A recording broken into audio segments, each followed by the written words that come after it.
Fred Rivard qui, en direct de Boston, va nous parler de micro-EJ. Bonjour Fred. Bonjour à tous, je suis très content d'être là, même si effectivement je me lève un petit peu tôt, c'est encore la nuit ici. Oui, il paraît qu'il y a un petit décalage horaire avec la côte Est. 6 heures, c'est rien du tout. On va aller directement à l'essentiel, Fred. Activité créée en 2004 à Nantes, donc il y a plus de 15 ans. Fred, vous avez développé une plateforme de développement logiciel embarqué, ce qui veut être le nouveau standard pour l'électronique embarquée. Concurrent d'Android, rien que ça. MicroEJ propose une alternative 100% française à Android pour les objets intelligents, connectés ou non, tels que des montres de sport, des robots électroménagers, des thermostats, des compteurs électriques, des lampes intelligentes, et j'en passe. Actuellement, 40 millions d'objets sont powered by MicroEJ, et l'objectif de 100 millions est dans un horizon proche. Donc, une aventure extraordinaire, depuis ces années. Vous êtes 50, et si vous parlez depuis Boston, en fait, le siège de l'activité est toujours à Nantes avec son équipe principale. Mais vous avez essaimé à Nantes, mais Boston, en Chine, en Corée, au Japon, en Roumanie. Qu'est-ce qui fait que vous courez si vite à l'international, Fred ? Alors courir si vite, je sais pas. En tout cas, ce qui est sûr, c'est que nous avions dès le départ une ambition, on va dire mondiale, et on va dire que Nantes, pour nous, était un foyer avec des très bons ingénieurs, et effectivement, ça a été noté, des équipes qui pouvaient nous entourer, à la fois sur le domaine du financement, de l'accompagnement. Et effectivement, tout le réseau bancaire, notamment donc notre partenaire, le CIC. Au niveau comptabilité, tout est externalisé. Donc on a un très bon cabinet, par exemple à Nantes, qui s'appelle HLP Audit. On a effectivement Atlampol qui nous a, démarré et nous a propulsé pendant les premières années avec la région, BPI. Et effectivement, donc Nantes pour nous était presque une évidence avec tout un réseau de très bonnes universitaires, des écoles. Donc une fois le cœur constitué de l'équipe, il a fallu développer tout ce qui était la technologie, les produits, le marketing pour pouvoir commencer à vendre. Et dès qu'on a pu, adresser la France entière, après on a adressé, un peu mécaniquement les pays où se trouvent nos clients. Alors que pour l'international, on a démarré sur les États-Unis en premier. Quelques exemples de clients ? Alors, en France, on peut citer par exemple, j'espère que pas mal de gens regardent le Vendée Globe. On doit avoir 3/4 des bateaux du Vendée Globe qui sont équipés d'un appareil qui est powered by MicroEdge. Voilà, on le voit ici, là, il y a Armel Tripon qui est en train de regarder le produit. Voilà, donc ça, c'est NKE, l'entreprise. Donc là, c'est powered by MicroEdge. Sinon, on a Atlantique pour tout ce qui est dans la maison. On a le groupe Seb avec beaucoup de marques comme les robots ménagers. Les aspirateurs, les robots, etc. Le Roi Merlin aussi, si vous allez acheter des ampoules ou des solutions pour la maison do-it-yourself, maison connectée.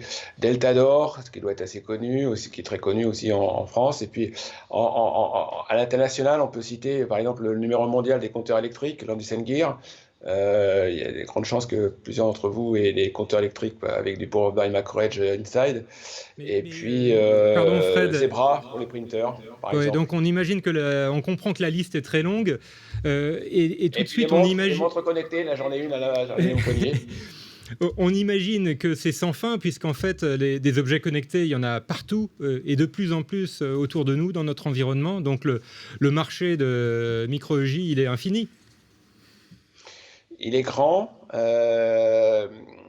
L'idée, c'était d'adresser un secteur qui était mal desservi par les outils, sachant que si on prend mon parcours, je viens du monde, j'allais dire, des PC, et dans le monde du PC, les ingénieurs sont relativement bien outillés, notamment avec ce qu'on appelle des couches de virtualisation, donc c'est le fameux produit qu'on vend, le mini Android, et on a pris le modèle sur le smartphone, qui était finalement, on sait mettre du logiciel très rapidement sur un appareil électronique assez compliqué. Ça, c'est faisable de manière économique. Et on a dupliqué ce concept sur l'ensemble des objets. Et là où on produit 1,5 milliard de smartphones, il y a à peu près 20 milliards d'appareils électroniques économiques qui nous entourent, que ce soit du lave-vaisselle, de la voiture, du robot ménager, de la montre. Donc, c'est pas infini, mais c'est quand même assez grand, 20 milliards à peu près d'objets Effectivement. à- Effectivement. Pour revenir au sujet principal qui est la transmission d'expérience vis-à-vis des jeunes entrepreneurs, dans cette rubrique que sont-ils devenus, est-ce que tu peux nous citer peut-être le plus grand challenge que tu as dû relever dans ton parcours? Est-ce que ça a été financier? Est-ce que c'est pas peut-être la gestion des équipes à distance au niveau international, surtout en cette période de Covid, puis je crois qu'il y a 10 nationalités différentes dans ton équipe. Oui, tout à fait. Alors, comme je le disais, on a quand même réussi à Nantes à créer un noyau dur de compétences. Après, les systèmes de vente, nous, on ne vend quasiment qu'à des grands comptes, à des grandes entreprises, avec des process assez lents et surtout donc des cultures d'entreprise. Et donc, il a fallu bien écouter, s'adapter aux cultures. Et ça, c'était quasiment c'est le gros challenge. Donc, c'est d'avoir des gens immergés dans la culture locale, quelque part. Un Américain versus un Français versus un Allemand ou un Japonais ou un Chinois ne conçoit pas exactement le business de la même manière.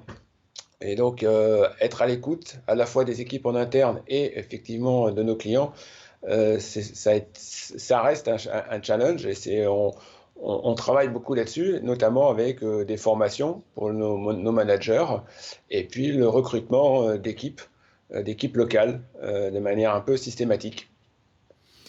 Une question qui m'est adressée par les internautes. Fred, pouvez-vous nous décrire vos relations avec vos financiers, banques et fonds d'investissement par rapport à votre R&D et votre développement commercial? Bon, quelques mots sur le financement. Oui, alors on a eu la chance, nous, d'avoir ce qu'on appelle un VC, donc un actionnaire financier qui s'appelle Innovacom, qui m'accompagne depuis le début. Nous avons, chaque fois qu'on a un besoin, ils sont là. Alors, j'allais dire en tout, l'entreprise, on a fait une levée de fonds d'un peu moins de 10 millions d'euros. Et on n'a qu'un seul actionnaire, une seule levée de fonds globalement. Donc ça se passe plutôt bien. On a eu la chance de se développer avec des grands groupes qui nous ont financés pour partie, puisque on a dépensé à peu près 30 millions d'euros de R&D avec j'allais dire, et on continue massivement. Hein. On a plus de la moitié, une grosse part de l'équipe qui travaille en R&D. Une bonne part En d'autofinancement, local. j'imagine. Donc, une part d'autofinancement avec des clients qui ont payé tout de suite. Et puis, la région, hein, il est indéniable que l'ensemble des aides, BPI notamment, la région Pays de la Loire nous a aidés sur des programmes de projets R&D.